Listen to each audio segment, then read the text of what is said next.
हम सभी जानते हैं कोविड-19 पैंडेमिक के बारे में। हमने बहुत सी लाइफ्स खोई, लेकिन नाउ कोविड-19 is the part of our society. जैसे इन्फ्लुएंजा हर दूसरे साल नए वेरिएंट के साथ आता है, न्यू एंटीजन उसके स्ट्रक्चर में चेंज हो जाता है, वैसे ही कोविड-19 के साथ हो रहा है। तो इसका नया वेरिएंट JN.1 आ चुका है और काफ़ी कंट्रीज़ को अफेक्ट कर चुका है, जैसे US, China, Singapore, other European countries and also India में भी केरला में फर्स्ट केस रिपोर्ट ऑलरेडी हो चुका है and it has affected more than 4,000 population. Hello everyone, my self doctor Sonia Goyal, I am a pulmonologist और आज हम बात करने वाले हैं JN.1 variant of Covid virus. हम जानेंगे कि इसके सिम्टम्स क्या हैं, ये स्प्रेड कैसे होता है, इसमें हम क्या क्या प्रिकॉशंस ले सकते हैं और क्या है हमारी हाई रिस्क पॉपुलेशन जिनको ज़्यादा ध्यान रखने की ज़रूरत है। इसके सिम्टम्स में सबसे पहले आता है फीवर मतलब बुखार, रनिंग नोज मतलब नाक का बहना, स्नीजिंग मतलब छींके आना, सोर थ्रोट मतलब गले में खराश या आपके गले में दर्द होना। नेक्स्ट इज़ हेडेक मतलब सर में दर्द होना। इसके अलावा कुछ GI कंप्लेंट्स हो सकती हैं, जैसे कि पेन एब्डोमेन या वॉमिटिंग या लूज मोशन। अगर आपका जो केस है या पेशेंट है वो मॉडरेट टू सीवियर निमोनिया में जा रहा है तो उसमें खांसी या सांस का फूलना भी एक सिम्टम हो सकता है। अब हम बात करने वाले हैं ये स्प्रेड कैसे होता है। ये स्प्रेड होता है एयर ड्रॉपलेट से।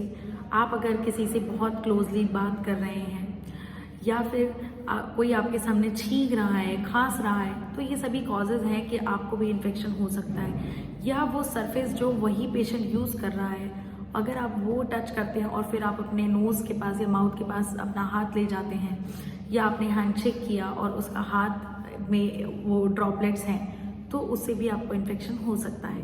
प्रिवेंशन, इसको कैसे प्रिवेंट कर सकते हैं, जैसे हम सभी जानते हैं कोविड-19 की हमने बात करी थी, social distancing is at most important. Number 2, mask.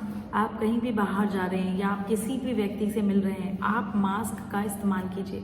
कोशिश कीजिए N95 मास्क वेयर करने की, नहीं है तो ट्रिपल लेयर मास्क आप पहन सकते हैं। इसके अलावा last but not the least, frequent hand wash. तो हैंड हाइजीन मेंटेन करना बहुत ज़रूरी है। मान लीजिए अगर आप किसी से हैंड शेक कर रहे हैं या आप कोई डिफरेंट सरफेस टच कर रहे हैं, जैसे हमने बात की स्प्रेड की, तो आपको अपने हैंड वॉश करने हैं। खाना खाने से पहले अपने हैंड वॉश करने हैं। या अगर जिनके पास छोटे बच्चे हैं, छोटे बच्चों की हैंडलिंग से पहले आपको हैंड वॉश करना है। तो ये सभी प्रिकॉशंस आपको लेनी है कोविड-19 के इस वायरस से बचने के लिए। बात करते हैं हाई रिस्क पॉपुलेशन की, मतलब ये वो व्यक्ति हैं जिनको ज़्यादा चांस है सिवियर निमोनिया डेवलप करने की अगर उनको इन्फेक्शन होता है। ऐसे मरीजों को तुरंत ही डॉक्टर को दिखाना है।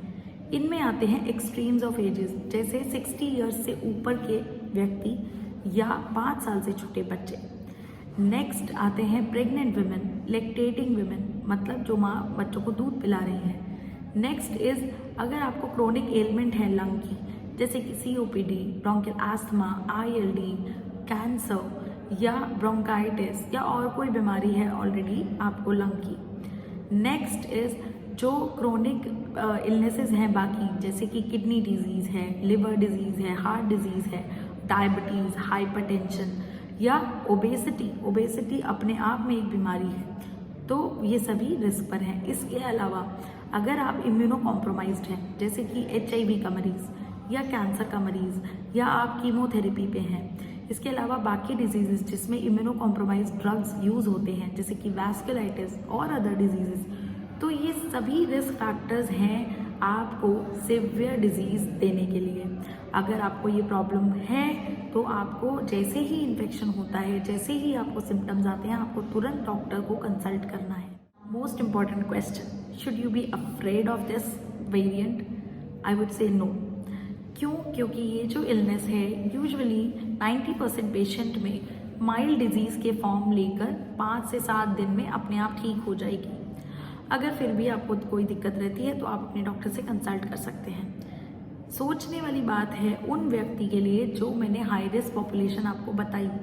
अगर आप उनमें से हैं या आपके फैमिली में कोई है तो आपको एहतियात बरतनी है और आपको तुरंत ही अपने डॉक्टर से कंसल्ट करना है। तो ये था आज का टॉपिक और अगर आपको इससे रिलेटेड कोई भी क्वेरी है तो आप मुझसे कमेंट सेक्शन में पूछ सकते हैं। और इसके अलावा जो भी न्यू अपडेट रहेंगे JN1 से रिलेटेड मैं आपको वीडियो फॉर्म में ज़रूर बताऊंगी। And that's all for today. Thank you so much. Please share this information as much as possible because ये केसेस इंक्रीज हो रहे हैं। लोगों को प्रिकॉशंस लेने की बहुत ज़रूरत है। अभी न्यू ईयर आ रहा है तो घर पर न्यू ईयर मनाइए इस साल, भीड़ भड़का अवॉइड कीजिए और स्वस्थ रहिए, हेल्दी रहिए। तो happy new year in advance. अपनी फैमिली के साथ बहुत अच्छे से न्यू ईयर मनाइए। होप 2024 आप सभी के लिए बहुत अच्छा रहे। Now I am signing off. और अगर आपको ये वीडियो पसंद आई है तो इसे शेयर करना ना भूलें। और अगर मुझे सब्सक्राइब अभी तक नहीं किया है तो प्लीज़ सब्सक्राइब एंड फॉलो ज़रूर करें। Thank you so much. Bye bye, take care.